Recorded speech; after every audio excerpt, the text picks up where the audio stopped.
আশা করছি সবাই ভালো আছেন। চলে এসেছি আমার নতুন আরেকটি ব্লগ নিয়ে।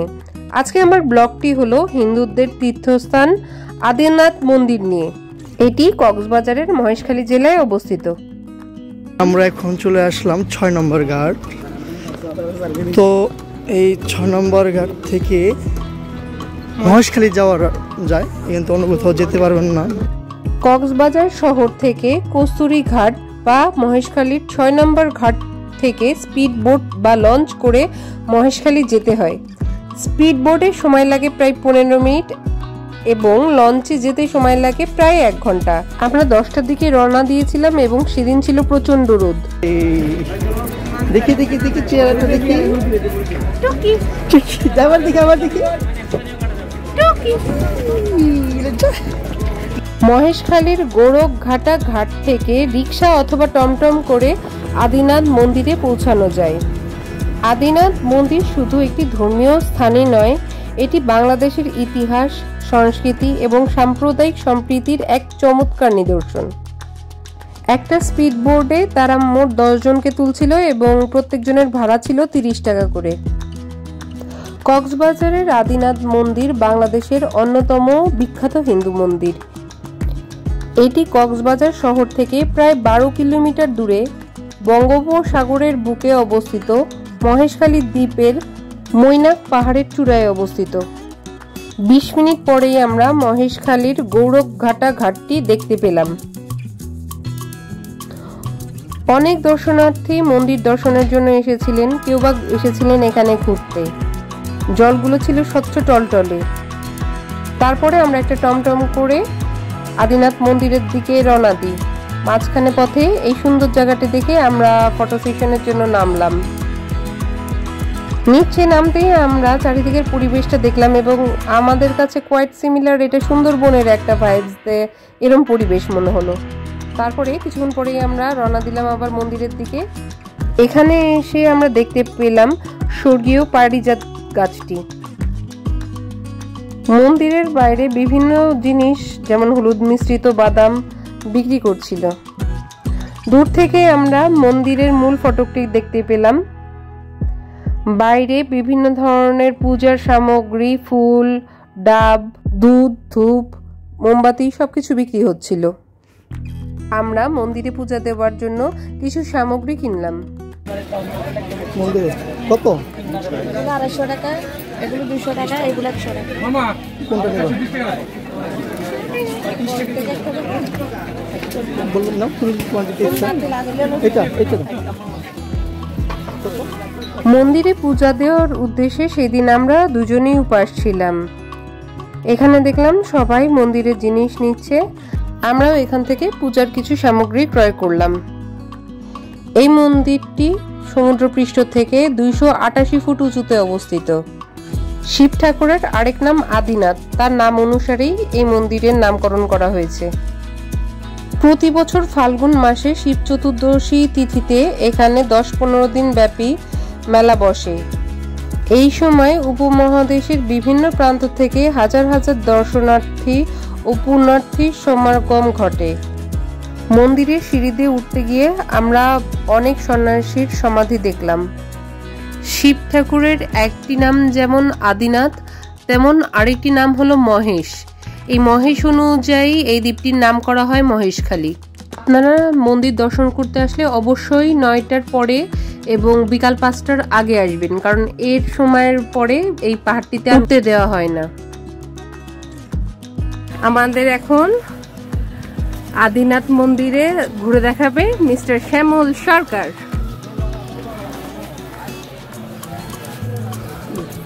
যমুনা গ্রুপের কর্ণধার।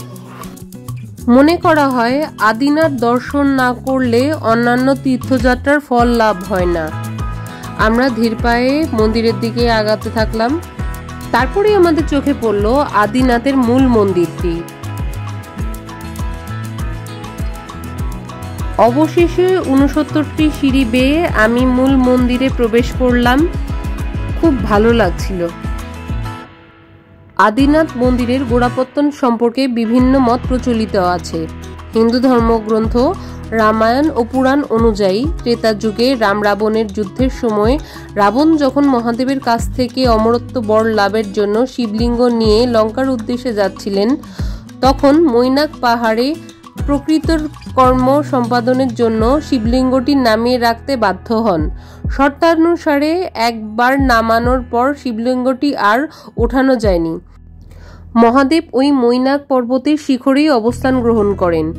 সেই থেকে এটি একটি তীর্থস্থান হিসেবে বিশেষ পরিচিতি লাভ করে। আরেকটি লোককাহিনী অনুসারে মহেশখালীর জনৈক নূর মোহাম্মদ শিকদার নামে এক প্রভাবশালী মুসলিম ব্যক্তি অলৌকিক নির্দেশ পান যে তার গরুর দুধ যে শিলাখণ্ডে ঝরে পড়ছে সেটি আসলে হিন্দুদের দেব বিগ্রহ এবং সেখানে একটি মন্দির নির্মাণ করতে হবে। তারপর তৎকালীন জমিদার মন্দির স্থাপন করেন এবং ধীরে ধীরে এটি শিবতীর্থ হিসেবে প্রসিদ্ধ লাভ করে। ঐতিহাসিকদের মতে বর্তমানে মন্দির কাঠামোটি 1600 শতাব্দীতে প্রতিষ্ঠিত হয়। আদিনাথ মন্দিরের কমপ্লেক্সের স্থাপত্য খুবই আকর্ষণীয়।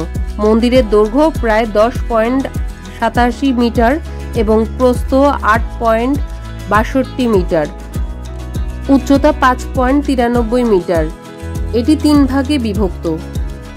প্রথম ভাগে বর্গাকৃতির 2টি পূজা কক্ষ রয়েছে।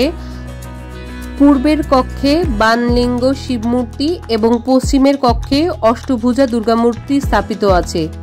মন্দিরের সম্মুখের প্রবেশপথটি ধনুকাকৃতির। আমরা মন্দিরের উপরে উঠে নিচেরটা দেখলাম যে এটা কত উপরে অবস্থিত। তারপরে আমরা মূল মন্দিরে প্রবেশ করলাম, যেখানে আদিনাথের পূজা হচ্ছিল। ভাগ্যক্রমে আমরা পূজার ঠিক পূর্ব মুহূর্তে এসে পৌঁছাই এবং পূজায় অংশগ্রহণ করতে পারি। মন্দিরের পূর্ব কক্ষে একটি বানলিঙ্গ শিবমূর্তি পূজিত হয়।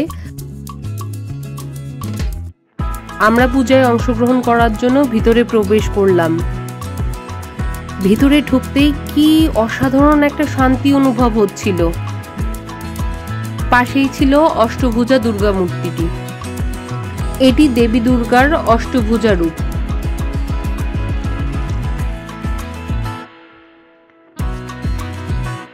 এটি সেই শিবলিঙ্গ যার দর্শনের জন্য লক্ষ লক্ষ দর্শনার্থী আসে। আমি পূজার সামগ্রী এবং ভোগটি ভিতরে গিয়ে মন্দিরের যে পুরোহিত ছিল তার সহকর্মীকে দিলাম। যথারীতি পূজা শুরু হলো।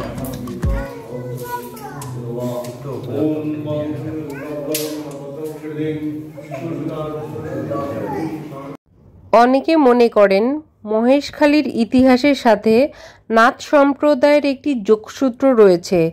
নাথ মতাবলম্বীরা বিশ্বাস করে যে আদিনাথ বা আদি বুদ্ধ তাদের প্রধান উপাস্য দেবতা। মহেশখালী দ্বীপের এই আদিনাথ মন্দির মহাদেবের প্রথম এবং প্রধান পূজাস্থল হিসেবে বিবেচনা করা হয়। এই সকল তথ্য মহেশখালীর মহাদেব এবং আদিনাথ মন্দিরের ঐতিহাসিক ও ধর্মীয় গুরুত্বকে তুলে ধরে।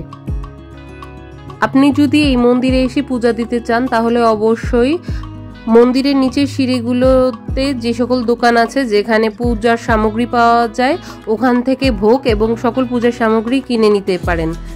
আপনাদের দূর থেকে বহন করে আনার খুব একটা প্রয়োজন পড়বে না। এটি হলো সেই অষ্টভুজা মা দুর্গার প্রতিমা। আদিনাথ মন্দিরের পশ্চিম কক্ষে অষ্টভুজা দুর্গামূর্তি পূজিত হয়। এই অষ্টভুজা দুর্গাকে শিবের শক্তি রূপ হিসেবে গণ্য করা হয়। লোককাহিনী অনুসারে এক নাগা সন্ন্যাসীর সহায়তায় নেপাল থেকে এই অষ্টভুজা দুর্গা মূর্তিটি আনা হয়েছিল এবং মন্দিরে প্রতিষ্ঠা করা হয়েছিল।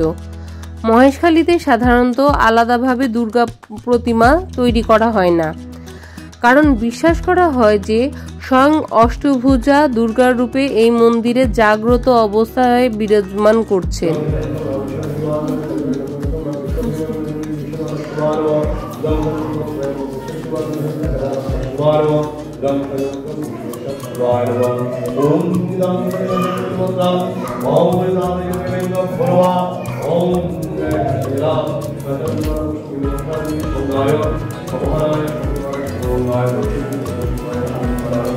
পূজা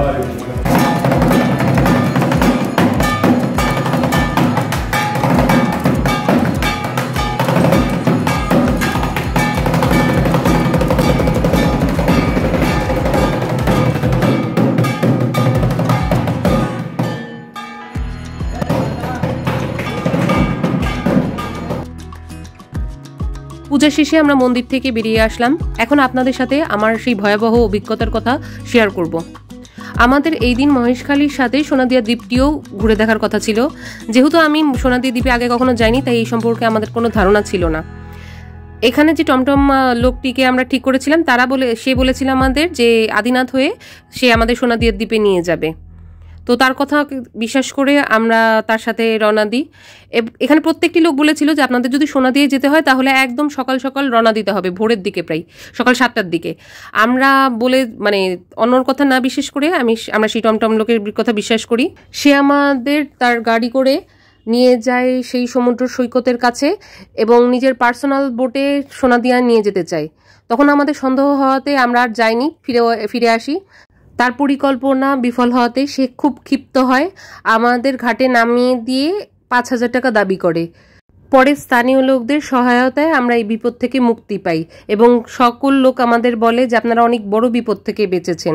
আপনাদের কাছে একটাই অনুরোধ থাকবে, নতুন কোনো জায়গায় গেলে অবশ্যই স্থানীয় কয়েকজন লোকের কাছ থেকে পরামর্শ নিয়ে তারপরে যাবেন। আমাদের মতো বিপদের সম্মুখীন যাতে আপনাদের না হতে হয়। ভিডিওটি ভালো লেগে থাকলে please like, share and subscribe my channel. Thanks for watching.